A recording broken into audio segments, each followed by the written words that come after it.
इतिहास के पन्नों में एक ऐसा नाम दर्ज है जिसे सुनते ही सत्ता, साजिश और निर्दय फैसलों की आहट सुनाई देती है। सोचिए, एक बेटा अपने ही पिता को कैद कर दे, एक भाई अपने ही खून के रिश्तों को खत्म कर दे। आखिर ऐसा क्या हुआ था कि ताज और तख्त की चाहत ने इंसान को पत्थर दिल बना दिया? आज हम मुगल सल्तनत के उस शासक की काली करतूतों की सच्चाई जानेंगे जिसने सत्ता के लिए अपने ही भाइयों को रास्ते से हटा दिया। वीडियो को अंत तक जरूर देखें क्योंकि असली कारण जानकर आप हैरान रह जाएंगे। संक्षिप्त परिचय। ये कहानी है मुगल साम्राज्य के छठे बादशाह औरंगजेब की, जिसने 1658 से 1707 तक शासन किया। वो एक कुशल प्रशासक और मजबूत शासक माना जाता है, लेकिन उसके शासन पर कई विवाद भी जुड़े हैं। खासकर अपने ही भाइयों और पिता के साथ किए गए व्यवहार को लेकर इतिहास में उसका नाम अक्सर कठोरता और निर्दयता के साथ लिया जाता है। मुख्य कहानी। जब मुगल बादशाह शाहजहां बीमार पड़े तब उनके चारों बेटों दारा शिकोह, शुजा, मुराद और औरंगजेब के बीच तख्त की लड़ाई शुरू हो गई। उस समय मुगल परंपरा में ऐसा कोई नियम नहीं था कि बड़ा बेटा ही राजा बने।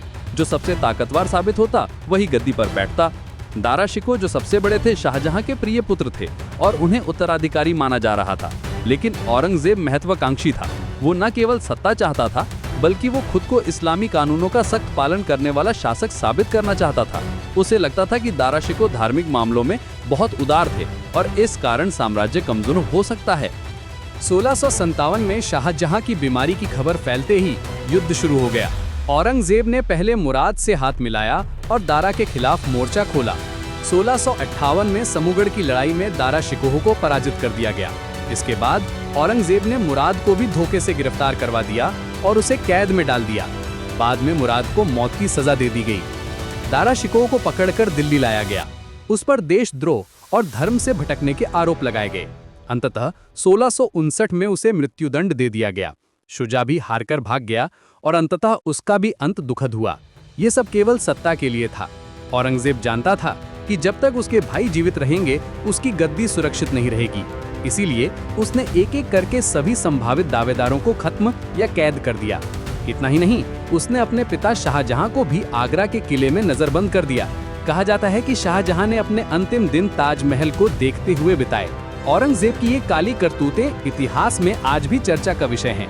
कुछ लोग उसे मजबूत शासक मानते हैं तो कुछ उसे निर्दयी और क्रूर शासक कहते हैं। लेकिन एक बात तय है, तख्त की चाहत ने उसे अपने ही खून से दूर कर दिया। अब सवाल उठता है, आखिर क्यों औरंगजेब ने अपने ही भाइयों को कैद या मौत के घाट उतार दिया? पहला कारण था सत्ता की लालसा। मुगल परंपरा में उत्तराधिकार का कोई स्पष्ट नियम नहीं था। हर राजकुमार खुद को योग्य समझता था। ऐसे में औरंगजेब को डर था कि अगर उसने कठोर कदम नहीं उठाए तो उसके खिलाफ विद्रोह हो सकता है। दूसरा कारण था धार्मिक विचारधारा। दारा शिकोह सूफी विचारों से प्रभावित थे और हिंदू मुस्लिम एकता की बात करते थे। उन्होंने उपनिषदों का फारसी में अनुवाद भी कराया था। औरंगजेब को ये सब इस्लामी शासन के लिए खतरा लगता था, इसलिए उसने दारा को अपने शासन और धर्म दोनों के लिए चुनौती माना। तीसरा कारण था राजनीतिक स्थिरता। औरंगजेब समझता था कि जब तक सभी दावेदार खत्म नहीं होंगे तब तक साम्राज्य में शांति नहीं रहेगी, इसलिए उसने कठोर निर्णय लिया। लेकिन इतिहास ये भी बताता है कि इन फैसलों ने मुगल साम्राज्य की नींव को कमजोर कर दिया। लगातार युद्ध, कठोर नीतियां और विद्रोहों ने साम्राज्य को धीरे धीरे कमजोर कर दिया।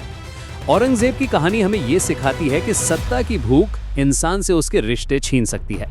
तख्त तो मिल सकता है लेकिन सुकून और प्रेम खो जाता है। अगर आपको ये ऐतिहासिक सच जानकर आश्चर्य हुआ तो वीडियो को लाइक करें, चैनल को सब्सक्राइब करें और कमेंट में जरूर बताएं कि अगली बार आप किस ऐतिहासिक चरित्र की सच्चाई जानना चाहते हैं। धन्यवाद।